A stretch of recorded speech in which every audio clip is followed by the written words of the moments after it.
Assalamualaikum warahmatullahi wabarakatuh. Perkenalkan, nama saya Muh Sultan Agung Pratama Putra dengan NIM 2206065005 dari kelas A.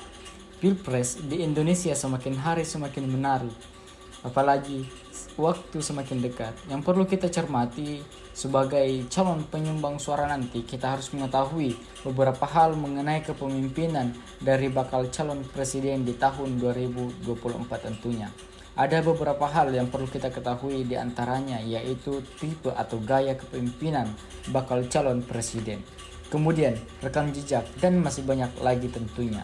Setiap bakal calon presiden memiliki beberapa kritikan tentunya dari sudut pandang masing-masing orang, bagaimana cara kita untuk memberikan sebuah apresiasi juga terhadap para calon bakal presiden di tahun 2024. Nah, di sini kita lihat bersama. Yang pertama, kita bisa melihat gaya kepemimpinan Bapak Anies Rashid Baswedan. Menurut saya, gaya kepemimpinan beliau yaitu demokratis. Kenapa demikian? Pada tahun 2019 hingga 2022, kursi pemimpinan DKI Jakarta dipimpin oleh orang gubernur yang bernama Anies Baswedan. Dan kepemimpinan Anies Baswedan, banyak masyarakat yang menyukai dengan gaya kepemimpinannya. Mulai dari pengembangan kolaborasi antar pihak, digitalisasi pengelolaan pemerintahan, sampai dengan pengambilan keputusan yang demokratis. Sosok Gubernur DKI Jakarta kala itu banyak disukai oleh kalangan kaum muda hingga emak-emak di Jakarta karena kagum dengan hasil kinerja Anies Baswedan. Kekaguman tersebut dapat dilihat dari kinerja yang sudah dihasilkan hingga kinerja yang sudah diberikan, membuat masyarakat DKI Jakarta merasa kagum. Nah, kita lihat bersama yang kedua, yaitu Bapak Prabowo Subianto. Kepemimpinan beliau merupakan karakter atau sifat dari cara seseorang memimpin.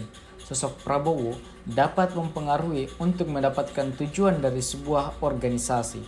Kepemimpinan dimiliki Prabowo Subianto yang kini menduduki posisi sebagai Menteri Pertahanan Republik Indonesia, yang sebelumnya sangat berpengalaman menjadi seorang pemimpin dalam bidang militer, politik, dan bisnis. Bapak Prabowo memiliki gaya kepemimpinan demokrasi yang dapat diterapkan sesuai dengan situasi dan kondisi. Selanjutnya kita lihat bersama yang terakhir, yaitu Bapak Ganjar Pranowo. Bapak Ganjar Pranowo mempunyai gaya kepemimpinan sebagai Gubernur Jawa Tengah. Bapak Ganjar Pranowo dalam mewujudkan efektivitas kinerja birokrasi berpengaruh terhadap muncul gagasan-gagasan dalam pembahasan tersebut.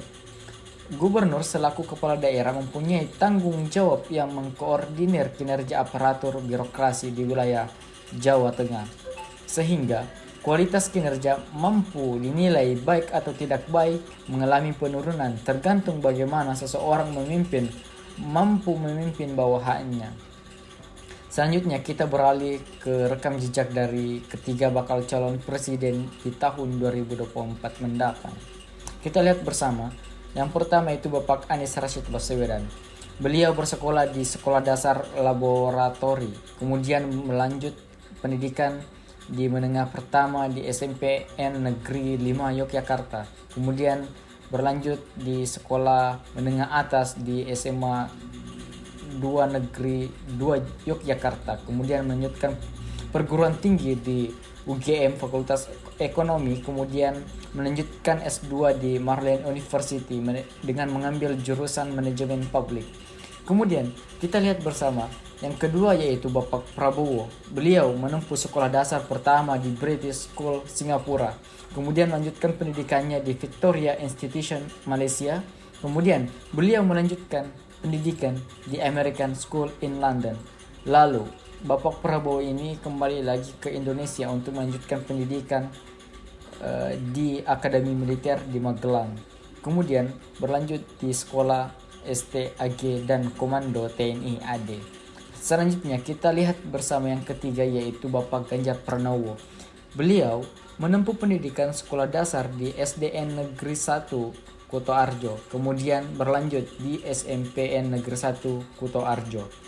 Kemudian beliau melanjutkan sekolah menengah atas di SMA 1 BOPKRI Yogyakarta. Kemudian beliau melanjutkan perguruan tinggi di UGM di Fakultas Hukum, lalu berlanjut mengambil S2 di UI dengan mengambil jurusan ilmu politik. Mungkin itu beberapa gambaran atau pandangan terhadap bakal calon presiden 2024. Mudah-mudahan kita sebagai penerus generasi bangsa ini dapat